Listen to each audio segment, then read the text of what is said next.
Selamat malam semuanya. Di sini saya Teddy Kristianto dari FIP atau Fakultas Ilmu Pendidikan. Di sini saya akan memandu kalian dalam kelompok saham laki tentang bagaimana kita membahas tentang kekerasan seksual. Dan kekerasan seksual apa sih itu? Dan kita akan melihat dengan pengertian penyebab, dampak, contoh, pencegahan, dan kritik dan saran yang akan sangat berguna bagi wawasan kita tentang kekerasan seksual.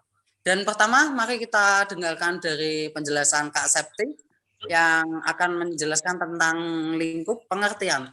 Silakan waktu dan tempat dipersilakan untuk Kak Septi. Terima kasih. Baik, Assalamualaikum warahmatullahi wabarakatuh. Sebelumnya aku ucapin terima kasih ke Kak Teddy karena sudah memberikan kesempatan dan juga waktunya. Perkenalkan, nama aku Septina Praditya Malik dari jurusan Kimia, Fakultas Matematika dan Ilmu Pengetahuan Alam. Nah, pada kesempatan kali ini aku mau memberikan opini aku tentang pengertian dari kekerasan seksual.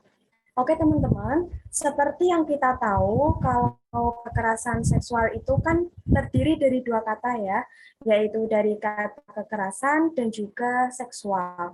Nah, untuk kekerasan itu dapat diartikan sebagai suatu tindakan yang bertujuan untuk melukai, menyakiti, ataupun mencederai orang lain. Sedangkan untuk itu sendiri biasanya sering dikaitkan ataupun dihubungkan dengan organ intim dari seseorang.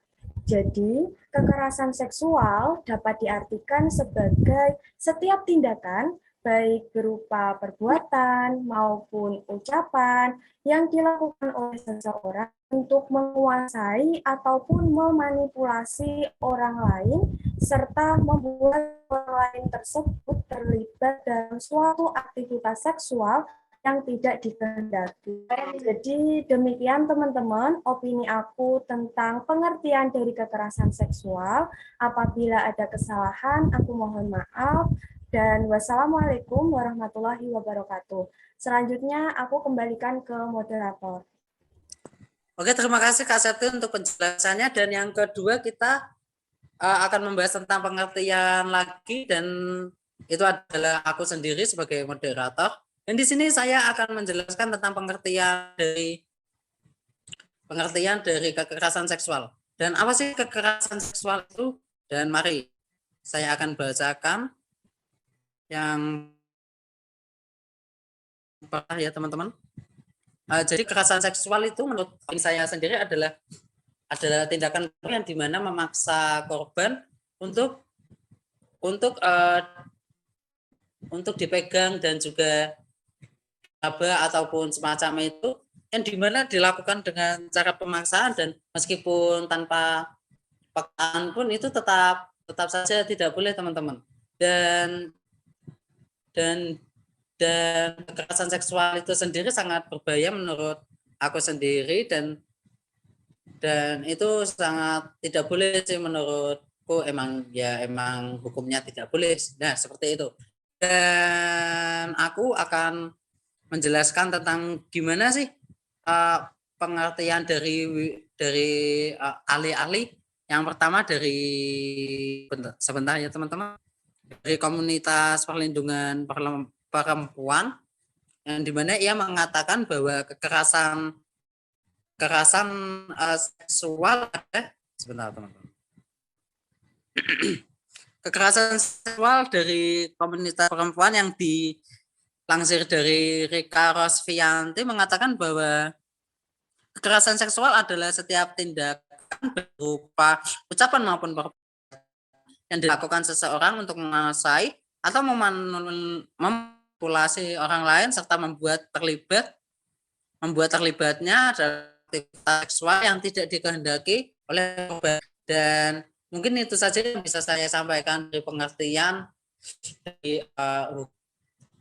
dari kekerasan seksual. Dan selanjutnya kita membahas tentang pengertian yaitu Kak Ratna.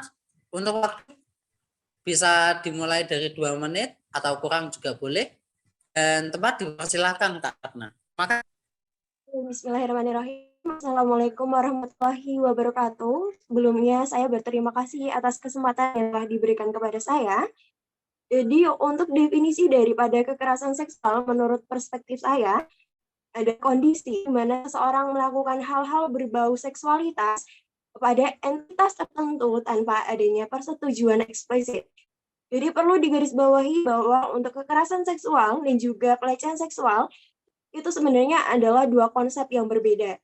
Dan karena kita membahasnya seksual, saya katakan bahwa kekerasan seksual itu adalah 2 atau 3 tingkat lebih ekstrim daripada pelecehan seksual. Nah, hal ini meliputi sentuhan di beberapa bagian seksualitas, baik ada pria maupun wanita dan oleh pria maupun wanita. Kemudian adanya tindak penjamahan organ vitalitas terhadap entitas korban, dan yang menunjukkan hal-hal berbau seksualitas. Dan kesemuanya itu dilakukan tanpa adanya persetujuan secara eksplisit. Jadi untuk persetujuan secara eksplisit itu adalah persetujuan yang dilakukan secara sadar oleh kedua belah pihak yang bersangkutan. Jadi apabila nanti kondisi entitas itu berada di titik kesadaran yang rendah, maka boleh jadi atau bisa dikatakan bahwa tindakan seksualitas yang dilakukan pada saat itu bisa masuk dalam kategori kekerasan seksual atau juga pelecehan seksual. Demikian opini yang dapat saya sampaikan, saya kembalikan ke moderator. Terima kasih banyak.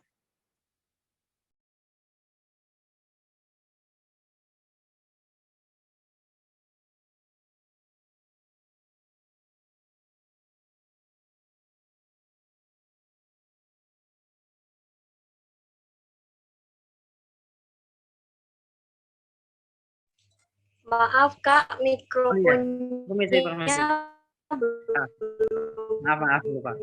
Dan di sini kita akan membahas tentang penyebab, teman-teman, dan yang akan dibawakan oleh Kak Dina akan membahas tentang penyebab, ya saya ulangi, dan waktu dan tempat dipersilahkan Kak Ilmi. Terima kasih Kak Teddy atas kesempatan dan waktunya. Baik, di sini saya akan menjelaskan tentang penyebab dari kekerasan sosial. Berdasarkan Komnas Perempuan, terjadi 4.000 kasus kekerasan seksual pada tahun 2021, yang sebagian besar terjadi di lingkungan sekolah ataupun perguruan tinggi. Adapun penyebab terjadinya kekerasan seksual menurut saya, yang pertama adalah kurangnya pengawasan dari orang tua. Orang tua adalah media sosialisasi utama dan pertama dalam proses sosialisasi seseorang, yang tentu memiliki banyak sekali peran, di antaranya melatih penguasaan diri, mempelajari peranan sosial, serta pemahaman nilai dan norma. Adapun penyebab selanjutnya adalah kemudian kepedulian masyarakat yang masih rendah. Kepedulian masyarakat yang rendah menyebabkan pelaku kekerasan menjadi lebih leluasa dalam melakukan aksinya. Merasa tidak ada respon penolakan ataupun larangan dari lingkungan sekitar, menyebabkan pelaku dan lingkungan sekitarnya merasa tindakan tersebut dilegalkan seiring berjalan. Berdasarkan KPPA nomor 2020, dari 419 kasus kekerasan sosial yang terjadi, 60% pelakunya adalah teman ataupun kerabat dari korban, dari lingkungan sekitar korban. Mungkin itu yang bisa saya sampaikan. Terima kasih Kak Teddy atas waktunya. Saya kembalikan ke moderator. Oke, terima kasih Kak Hilmi untuk penjelasannya tentang penyebab. Dan selanjutnya kita akan membahas tentang opini dari Kak Nadira tentang penyebab ya. Dan di sini waktu dan tempat dipersilakan Kak Nadira. Terima kasih. Baik, terima kasih sebelumnya kepada moderator atas waktu dan tempatnya. Sebelumnya, Assalamualaikum warahmatullahi wabarakatuh. Perkenalkan, nama saya Nadira Hinta Prasetya dari Fakultas Ilmu Keolahragaan. Di sini saya akan menyampaikan opini saya tentang penyebab dari terjadinya kekerasan seksual. Yang pertama itu adalah biasanya karena korban mudah ditaklukkan. Yang kedua itu, pelaku memiliki otoritas atas korban. Kalau bisa diambil contoh itu biasanya atasan yang melakukan kekerasan seksual kepada bawahannya. Yang ketiga itu pernah menyaksikan kekerasan seksual saat masih kecil. Jadi hal tersebut terekam di memorinya sehingga dia ingin melakukan hal tersebut saat sudah dewasa. Yang keempat yaitu memiliki fantasi seksual yang tinggi, dan yang kelima adalah memiliki hasrat yang tinggi. Tetapi sayangnya hasrat ini tidak bisa tersalurkan dengan baik. Mungkin segitu aja pendapatku tentang penyebab dari terjadi kekerasan seksual. Waktu dan tempat saya kembalikan kepada moderator.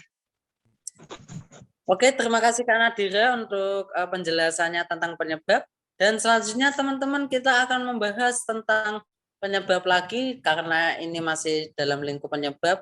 Dan kita akan mendengarkan tentang opini dari Kak Norma Yosinta. Terima kasih untuk Kak Norma Yosinta untuk waktu dan tempat. Dan dipersilakan.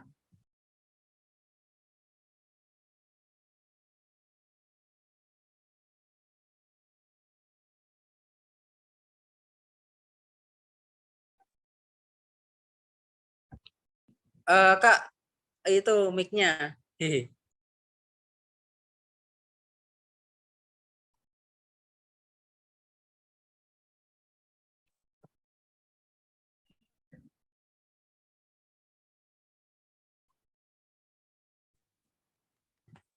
Kalau misalnya kesusahan, nah keluar sih.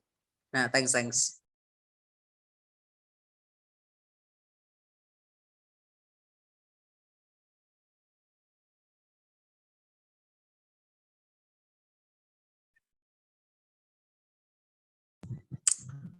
Maaf teman-teman semuanya, kita sedang ada kendala dalam Norma. Mungkin tunggu sebentar teman-teman. Oke. Jadi agak molor. Maaf ya.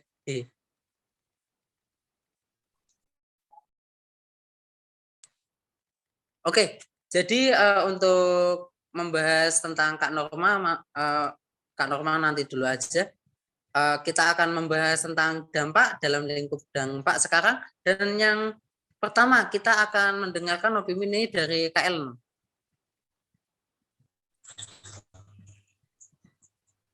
Oke, terima kasih Kak Ellen. Waktu dan tempat dipersilakan Kak Ellen.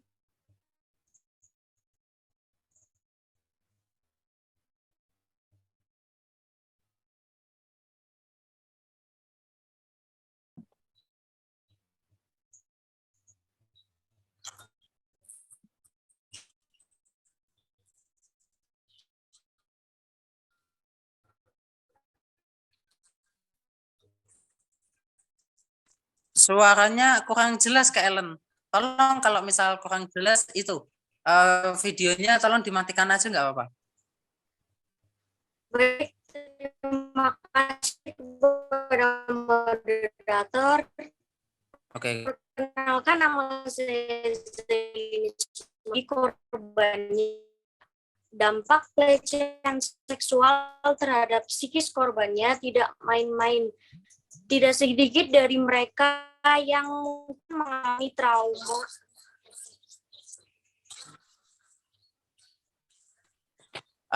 Untuk Kak Ellen, tolong sinyalnya ya Kak. Tolong cari dulu nggak apa-apa kok. Ditungguin. Oke. Nanti kalau udah tolong itu ya kembali lagi ya. Ini untuk menghemat waktu. Kita akan mendengarkan opini dampak dari Kak Latifah. Tolong Kak Latifah untuk tempat dan waktunya dipersilakan. Baik, sebelumnya saya mengucapkan terima kasih kepada moderator. Nah, sebelum saya menyampaikan opini saya mengenai dampak dari kekerasan seksual. Nah, izinkan saya untuk memperkenalkan diri terlebih dahulu. Nah, perkenalkan nama saya Latifah Alaku Karimah dari Prodi Ilmu Hukum Fakultas Hukum Universitas Negeri Semarang. Nah, baik, saya akan memberi opini saya mengenai apa saja sih dampak dari kekerasan seksual. Nah, jadi tindakan diskriminasi atau kekerasan seksual dapat menyebabkan depresi kepada korban. Korban yang mengalami pelecehan seksual biasanya mengalami trauma berat yang menyebabkan gangguan stres pasca trauma. Gangguan ini membuat korban memiliki rasa takut, cemas, stres yang berlebihan, disosiatif, atau menjauhkan diri dari lingkungan. Bisa disebut juga introvert. Serangan panik, gangguan makan dan tidur, atau bahkan bisa juga menyebabkan bunuh diri. Nah, jadi kurang lebihnya dampaknya sangat fatal ya bagi korban dari kekerasan seksual tersebut. Nah, kurang lebihnya begitu mengenai opini saya tentang dampak kekerasan seksual. Terima kasih.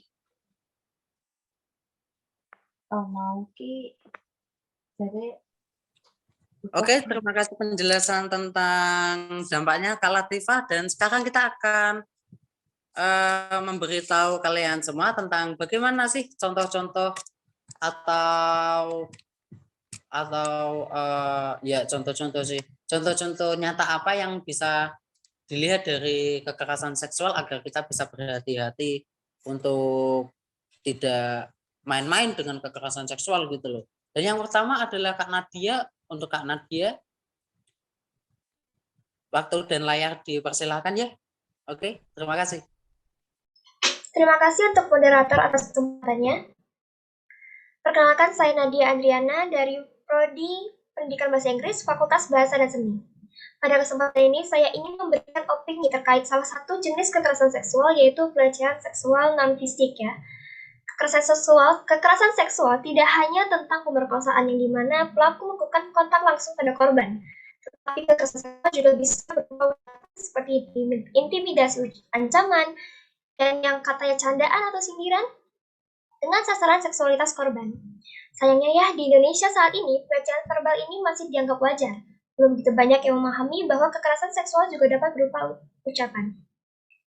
Beberapa contoh dari pelecehan non-fisik verbal ini, yang pertama yaitu ada catcalling, kemudian juga ada yang bisa berbentuk siulan, main mata, dan gerakan atau isyarat yang bersifat seksual.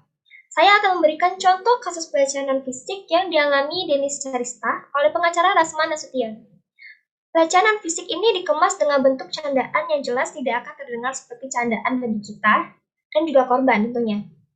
Di kasus ini, pelaku menyinggung pakaian korban. Rasanya sudah begitu banyak yang paham bahwa pakaian tidak bisa dijadikan alasan untuk pembenaran dari tindakan pelecehan seksual. Karena para pelaku pasti sangat sadar atas apa yang dikatakan dan tindakan yang mereka lakukan. Pelaku melakukan gestur tangan yang mengarah ke dada korban. Tidak hanya itu, pelaku juga menambahkan sindiran berupa konotasi seperti menyebut buah pepaya dan membongkar mesin katanya. Bagaimana bisa beliau mengatakan hal-hal seperti itu ya? Di sini Denis juga memberikan tanggapan dari kalimat sindiran pelaku berupa bongkar mesin tadi, bahwa pelaku ini lahir dari perempuan, punya anak perempuan, punya istri. Tidakkah terpikir olehnya bagaimana jika kalimat tadi ditujukan untuk anak perempuannya atau istrinya? Tetapi sepertinya memang para pelaku pelecehan tidak pernah memikirkan hal demikian. Dari opini ini dan contoh yang saya berikan, diharapkan untuk kita semua atas kesadaran bahwa kalimat-kalimat yang kita anggap mungkin awalnya hanya candaan bisa membuat kita menjadi pelaku pelecehan seksual. Saya juga ingin menegaskan bahwa siapapun tidak pantas menerima pelecehan seksual dalam bentuk apapun. Sekian dari Nadia, mohon maaf jika terdapat kesalahan pemilihan kata. Terima kasih atas perhatiannya. Saya kembalikan kepada moderator. Oke, terima kasih Nadia untuk penjelasan tentang contoh-contoh kekerasan seksual. Dan selanjutnya ada Sakif untuk menjelaskan opini Anda tentang contoh-contoh tentang kekerasan seksual ya. Di sini waktu dan layarnya dipersilakan. Sebelumnya suaranya kedengeran nggak? Dengar. Oke, terima kasih kepada Kak Teddy ya sebagai moderator. Perkenalan dulu ya, nama aku Ayus Habib Davani dari jurusan Teknologi Pendidikan Fakultas Ilmu Pendidikan. Kali ini aku akan mengambil contoh tentang kasus kekerasan seksual yang dilakukan oleh guru ngaji ataupun ahli agama terhadap muridnya. Tentu hal ini merupakan perbuatan yang sangat di luar nalar ya, karena seharusnya seorang yang ahli dalam agama itu membimbing murid-muridnya agar lebih paham agama, tetapi hal ini malah sebaliknya. Itu mereka, para guru ngaji, malah melakukan hal-hal yang tidak senonoh kepada murid-muridnya. Contohnya saja kasus guru ngaji di Bandung yang menghamili 12 santriwatinya sampai hamil lalu melahirkan anak. Kemudian hasil anak tersebut dijadikan untuk bisnis, yaitu bisnis seperti anak yatim ataupun duafa ya, yang dimana hal tersebut sangat miris sekali atau sangat tidak senonoh. Perbuatan tersebut juga banyak dikecam oleh orang-orang karena sudah jelas itu perbuatan yang sangat salah dan mendapatkan dosa yang sangat besar. Apalagi kalau kita memiliki ilmu agama yang sangat luas, harusnya kita menggunakannya dengan sebaik-baiknya untuk menolong orang. Jangan sampai kita melakukan perbuatan yang tidak senonoh seperti yang contoh di atas. Mungkin kita juga harus bisa menjaga anggota tubuh kita agar tidak melakukan kekerasan seksual ataupun menjadi korban kekerasan seksual, dan selalu membela diri ya. Mungkin cukup sekian dari saya kembalikan ke moderator. Terima kasih. Oke, terima kasih untuk Kak Sakif ya tentang contoh-contohnya, dan selanjutnya untuk Kak Salsabila untuk memberikan opini tentang contoh-contoh kekerasan seksual. Waktu dan layak dipersilakan, Kak. Terima kasih banyak untuk moderator atas waktunya. Halo semuanya, saya Salsabila Belkis Aliatumuna dari Prodi Pendidikan Bahasa Inggris, Fakultas Bahasa dan Seni. Di sini aku mau kasih contoh sedikit tentang kekerasan seksual yang terjadi di masyarakat, khususnya kekerasan seksual yang terjadi pada laki-laki atau lelaki dewasa. Sebenarnya hal ini cukup tabu di masyarakat kita. Stigma toxic masculinity yang ada di masyarakat menyebabkan masyarakat menjadi yakin bahwa laki-laki tidak akan mengalami kekerasan seksual karena mereka dianggap kuat untuk melawan sang pelaku seksual. Jika diteliti, ada beberapa kasus yang sempat ramai diperbincangkan di masyarakat. Salah satunya adalah kasus Reinhard Sinaga, yang seorang pria yang melakukan kekerasan seksual terhadap 48 korban pria dalam kurun waktu 2,5 tahun. Nah, ia melakukan perbuatan tersebut dengan cara merayu dan memberikan obat bius untuk melumpuhkan korban. Lalu, jika sudah begini, bagaimana sang korban dapat menyelamatkan diri?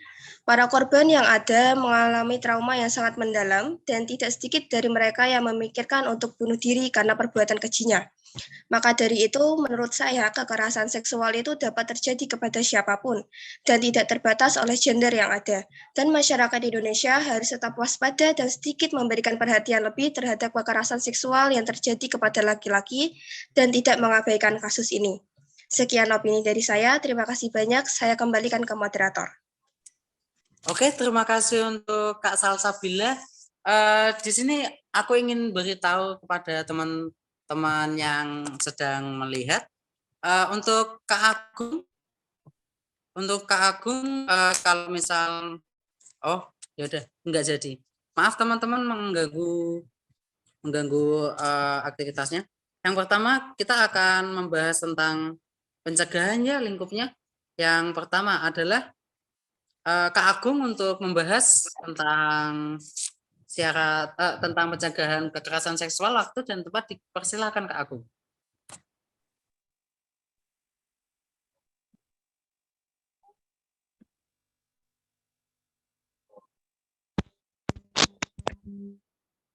Saya sudah dengar, Kak.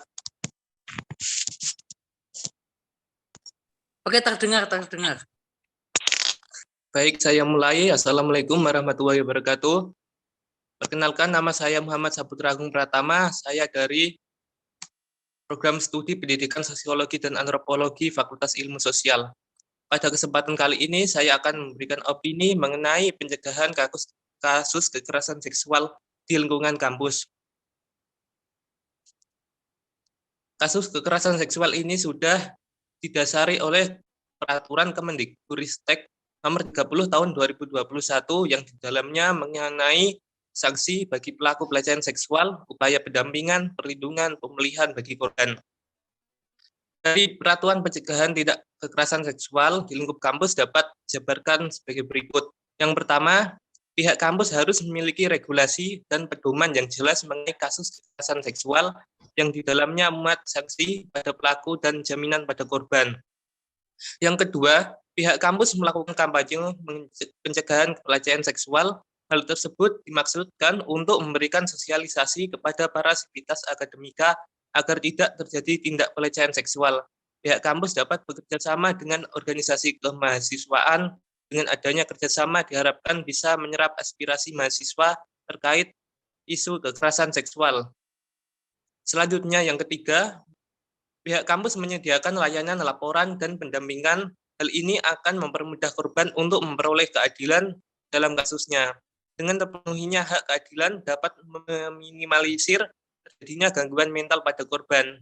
Pendampingan juga perlu dilakukan seperti pihak kampus menyediakan ahli psikologi untuk memberikan arahan kepada pelaku agar tidak mengulangi hal tersebut. Pendampingan untuk korban dapat dilakukan sebagai upaya untuk memulihkan keadaan mental korban. Yang terakhir, pihak kampus menyediakan jaminan sosial berupa dana untuk pengobatan penggantian kerugian baik fisik maupun non-fisik pada korban kekerasan seksual. Demikian yang dapat saya sampaikan, kurang lebihnya minta maaf. Assalamualaikum warahmatullahi wabarakatuh. Saya kembalikan kepada moderator. Oke, terima kasih untuk Kak Agung. Dan yang kedua, kita akan membahas tentang pencegahan lagi, teman-teman. Yang dimana kita akan membahas tentang pencegahan kekerasan seksual ini.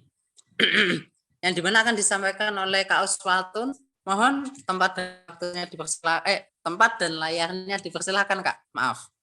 Baik, terima kasih kepada moderator. Perkenalkan, nama saya Uswatun Hasana dari jurusan Pendidikan Guru Sekolah Dasar Fakultas Ilmu Pendidikan. Kasus kekerasan seksual seakan tidak ada habisnya. Hampir setiap hari kita mendengarkan kasus tersebut di media sosial atau di surat kabar. Oleh karena itu, upaya pencegahan kekerasan seksual perlu dilakukan. Beberapa contoh pencegahan secara umum. 1. Membangun sikap saling menghargai antara laki-laki dan perempuan sehingga akan terhindar dari perilaku yang mengarah pada kekerasan seksual karena menganggap bahwa setiap orang memiliki hak untuk dilindungi dan dihormati. 2. Pembuat kebijakan pun harus segera menjadikan pendidikan seks sebagai suatu pelajaran wajib karena dapat dilihat bahwa masih maraknya kasus kekerasan seksual. Dengan adanya pendidikan seks ini, maka akan membentuk suatu pemahaman yang sama akan bahaya dan dampak yang ditimbulkan dari kekerasan seksual.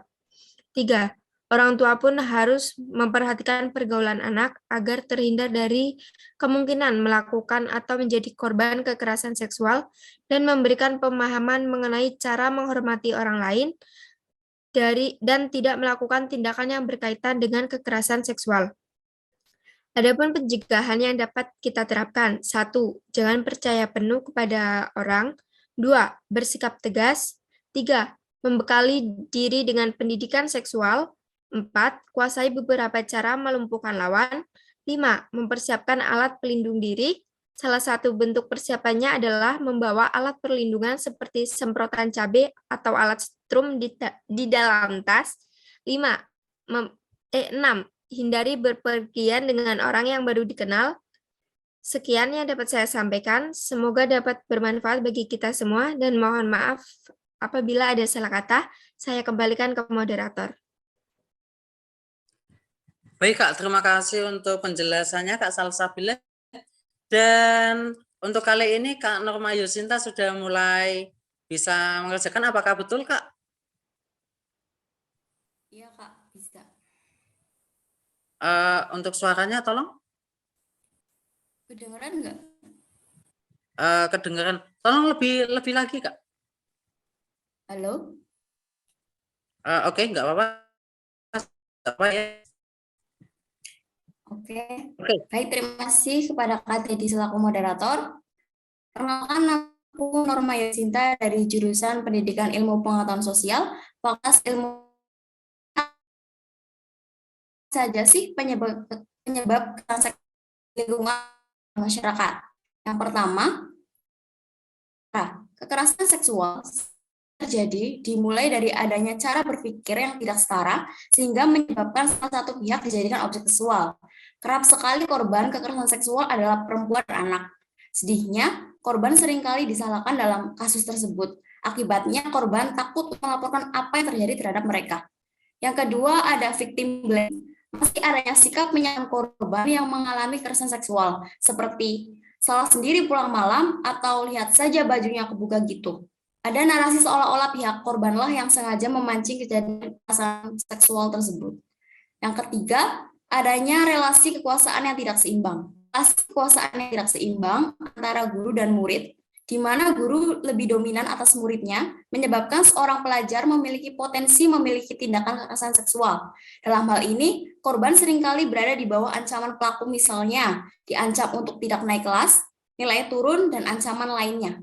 Mungkin hanya itu yang bisa aku sampaikan, kurang lebihnya mohon maaf. Aku kembalikan ke Kak Teddy selaku moderator. Oke, terima kasih untuk Kak Norman Yosinta ya. Untuk selanjutnya Kak Ellen, apakah bisa mendengar? Bisa? Oke, suaranya sudah jelas. Oke, mohon dimulai. Baik, terima kasih kepada moderator. Maaf jika tadi ada sedikit kendala.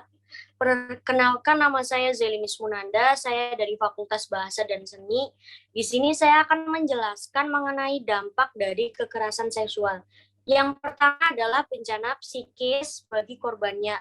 Dampak pelecehan seksual terhadap psikis korbannya tidak main-main. Tidak sedikit dari mereka yang mungkin mengalami trauma batin usai tragedi yang memilukan tersebut. Dilansir dari LifeScan, studi pada tahun 2009 mengatakan bahwa wanita yang mengalami pelecehan seksual akan mengalami PTSD 4 kali lebih parah daripada mereka yang mengalami kejadian traumatis yang lain. Berikut ini juga beberapa dampak pada psikis yang umumnya terjadi, di antaranya seperti mudah marah, merasa selalu tidak aman, mengalami gangguan tidur, mimpi buruk, ketakutan, cemas, punya rasa malu yang besar, shock, frustasi, menyalahkan sampai mengisolasi diri sendiri, bahkan stres hingga depresi. Dr. Helen Wilson mengatakan jika di antara wanita yang mengalami kekerasan seksual, 90% dari mereka menunjukkan gejala stres yang akut. Dalam beberapa kasus pelecehan seksual juga bisa menyebabkan PTSD. Hal yang paling mengkhawatirkan menurut para ahli di National Institute of Mental Health, jika PTSD yang tidak ditangani dengan baik bisa menimbulkan keinginan korban untuk bunuh diri.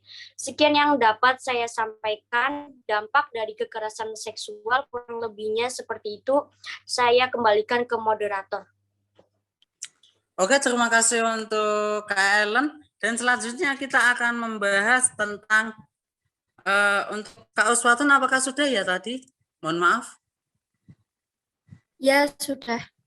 Oke, terima kasih. Dan yang selanjutnya kita akan membahas tentang kritik dan saran teman-teman.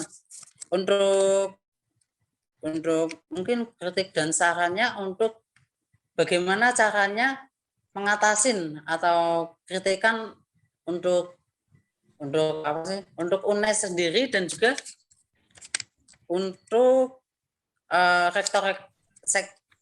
sektor yang ada di Indonesia ini. Terima kasih untuk Kak Nadia sudah menyempatkan waktunya, dan mohon untuk membicarakan tentang opininya. Waktu dan layar dipersilakan Kak Nadia. Baik, terima kasih atas kesempatan dan waktunya. Selamat malam semuanya. Perkenalkan, saya mahasiswa baru, nama saya Nadia Zarotunisa, mahasiswa baru Prodi Pendidikan Ilmu Pengetahuan Sosial, Fakultas Ilmu Sosial. Setelah mendengar opini teman-teman soal kekerasan seksual ini, mungkin saya akan menambahkan sedikit pada opini mengenai kritikan dan saran yang tertuju pada semua kalangan, terkhusus untuk lembaga pendidikan dan juga kementerian. Baik, yang pertama mungkin dari masyarakatnya sendiri. Masyarakat harus mulai melek dan lebih paham soal dampak-dampak negatif yang ditimbulkan dari kekerasan seksual itu sendiri, dan mulai berbenah menemukan cara bagaimana caranya menjadikan lingkungannya terbebas dari kekerasan seksual.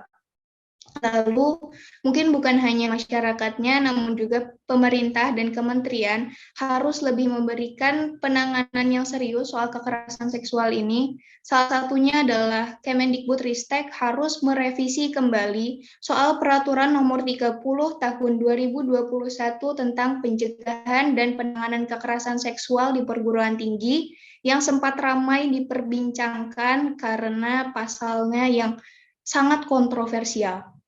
Selanjutnya, pemerintah bisa mulai menerapkan sanksi serius soal kekerasan seksual di kalangan perguruan tinggi ini dengan menjatuhi hukuman seperti menurunkan akreditasi atau bahkan mencabut izin operasional perguruan tinggi tersebut. Lalu selanjutnya, lembaga pendidikan, khususnya universitas, bisa mulai membentuk tim khusus mengenai penanganan kekerasan seksual ini yang bersifat objektif dan berpihak pada korban, serta memastikan korban mendapatkan pendampingan, perlindungan, dan pemulihan yang tentunya dengan persetujuan korban. Mungkin itu saja yang bisa saya sampaikan. Mohon maaf apabila terdapat pemilihan kalimat yang kurang tepat. Saya kembalikan ke moderator. Oke, terima kasih Kak Nadia untuk penjelasan kritik dan sarannya. Dan selanjutnya kita akan mendengarkan opini dari Kak Ana, yang dimana akan membahas tentang kritik dan saran. Untuk waktu dan layarnya dipersilakan Kak Ana. Terima kasih. Baik, terima kasih atas waktunya Kak Teddy. Sebelumnya, perkenalkan nama saya Eka Febriana dari Fakultas Ekonomi Prodi Akuntansi. Saya ingin menyampaikan opini saya mengenai kritik terhadap beberapa oknum kepolisian terkait penanganan korban kekerasan seksual. Saya pikir pihak kepolisian tidak melindungi korban dan seringkali melakukan reviktimisasi terhadap korban. Hal ini didasari oleh beberapa pengakuan korban yang dimintai alat bukti. Padahal hal tersebut adalah tugas kepolisian. Bahkan para korban diminta melakukan reka adegan ulang kejadian pelecehan seksual saat proses penyelidikan. Bukankah hal tersebut sangat tidak etis? Ketika korban yang masih memiliki trauma fisik dan psikis diminta mengulang kembali sumber traumanya. Dan apabila korban tidak bisa melakukannya, maka pelaku pelecehan tersebut akan terus berkeliaran bebas, adanya secuil penyesalan. Jadi, polisi membela pelaku atau korban. Sekian dari saya kembalikan kepada moderator. Terima kasih.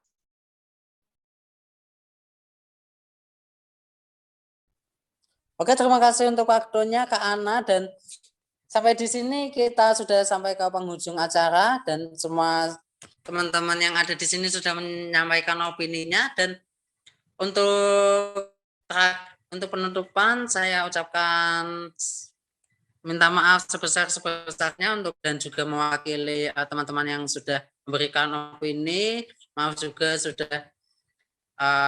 sudah salah kata dan juga masih ada kekurangan yang ada di diri kita, dan mohon dimaklumi. Dan selamat malam. Assalamualaikum warahmatullahi wabarakatuh. Salam sejahtera, Om Swastiastu, dan Namo Buddhaya.